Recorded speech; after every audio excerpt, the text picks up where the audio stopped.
Paralysis କାହିଁକି ହୁଏ ଜାଣନ୍ତୁ ଏହାର କାରଣ ଏବଂ କେମିତି ବଞ୍ଚିବେ ଏଥିରୁ। ଯଦି ପାରାଲିସିସ୍ ହୁଏ ତେବେ ସଙ୍ଗେ ସଙ୍ଗେ କରନ୍ତୁ ଏଇ ଗୋଟିଏ କାମ। ନମସ୍କାର ବନ୍ଧୁଗଣ, ଆଜି ଆମେ ଆପଣଙ୍କୁ ସ୍ୱାସ୍ଥ୍ୟ ସମ୍ବନ୍ଧିତ ଏକ ସୂଚନା ଦେବୁ। କ'ଣ ଆପଣ ଜାଣିଛନ୍ତି ପାରାଲିସିସ୍ କାହିଁକି ହୁଏ? ଯଦି ଜାଣି ନାହାନ୍ତି ତେବେ ଆଜି ଆମେ ଆପଣଙ୍କୁ ସେହି ବିଷୟରେ କହିବୁ। ଆପଣ ଜାଣିଥିବେ ପାରାଲିସିସ୍ ଗୋଟିଏ ବହୁତ ବଡ଼ ସମସ୍ୟା। ଏହା ଆମ ଦେଶରେ ପ୍ରାୟ 65% ଲୋକଙ୍କୁ ହୋଇଥାଏ। ଆଜିକାଲି ବହୁତ ଲୋକ ଏହି ରୋଗର ଶିକାର ହେଉଛନ୍ତି। କିଛି ଲୋକ ତ ଏହି ରୋଗରେ ମୃତ୍ୟୁବରଣ କଲେଣି। ଅନେକ ଚିକିତ୍ସା ପରେ ବାଧ୍ୟ ବହୁତ ଲୋକ ଭଲ ହେଇପାରୁନାହାନ୍ତି। ତେବେ ଏହା କାହିଁକି ହୁଏ ଓ କେମିତି ଆପଣ ଏଥିରୁ ବଞ୍ଚିପାରିବେ ସେ ବିଷୟରେ ଆଜି ଆମେ ଆଲୋଚନା କରିବା। ତେବେ ଏହି ରୋଗ ହେଉଛି ଏମିତି ଏକ ରୋଗ ଯାହା ଦ୍ୱାରା ମଣିଷର ସମସ୍ତ ଅଙ୍ଗ ପ୍ରତ୍ୟଙ୍ଗ କାମ କରିବା ବନ୍ଦ କରିଦିଏ।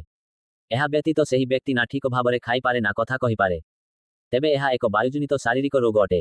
ପାରାଲିସିସ୍ ବ୍ୟକ୍ତିଙ୍କୁ ତୁରନ୍ତ ମହୁ ଏବଂ ରସୁଣ ଖାଇବାକୁ ଦିଅନ୍ତୁ। ଏପରି କରିବା ଦ୍ୱାରା ତାଙ୍କର ଅଚଞ୍ଚଳ ଅଙ୍ଗଗୁଡ଼ିକ ଏବଂ ତାଙ୍କ ସ୍ନାୟୁର କାର୍ଯ୍ୟକ୍ଷମ ଦକ୍ଷତା ବୃଦ୍ଧି ପାଇଥାଏ, ଯାହାଫଳରେ ସେ ସୁସ୍ଥ ହୋଇନଥିଲେ ମଧ୍ୟ କିଛି ମାତ୍ରାରେ ଆପଣ ତାଙ୍କୁ ସୁରକ୍ଷା ଦେଇପାରିବେ। ଏହା କରିବା ଦ୍ୱାରା ଆପଣ ସମ୍ପୂର୍ଣ୍ଣ ସୁସ୍ଥ ହୋଇଯିବେ। ତେବେ ପାରାଲିସିସ୍ ଆଟାକ୍ ଆସୁଥିବା ବ୍ୟକ୍ତିଙ୍କୁ ସଙ୍ଗେ ସଙ୍ଗେ ରସୁଣ ଏବଂ ମହୁ ଖାଇବାକୁ ଦେବା ସହ ତାଙ୍କ ଅଙ୍ଗରେ ବିଶେଷ କରି ପାଦରେ ତେଲ ମାଲିସ କରନ୍ତୁ। ସାଙ୍ଗମାନେ, ଆଶା କରୁଛୁ ଆମର ଏହି ସ୍ୱାସ୍ଥ୍ୟ ଟିପ୍ସ ଆପଣଙ୍କୁ ନିଶ୍ଚୟ ସାହାଯ୍ୟ କରିବ। ଭଲ ଲାଗିଲେ ଅନ୍ୟମାନଙ୍କ ସହିତ ସେୟାର କରନ୍ତୁ। ଆଗକୁ ଏମିତି ନୂଆ ନୂଆ ଟିପ୍ସ ପାଇବା ପାଇଁ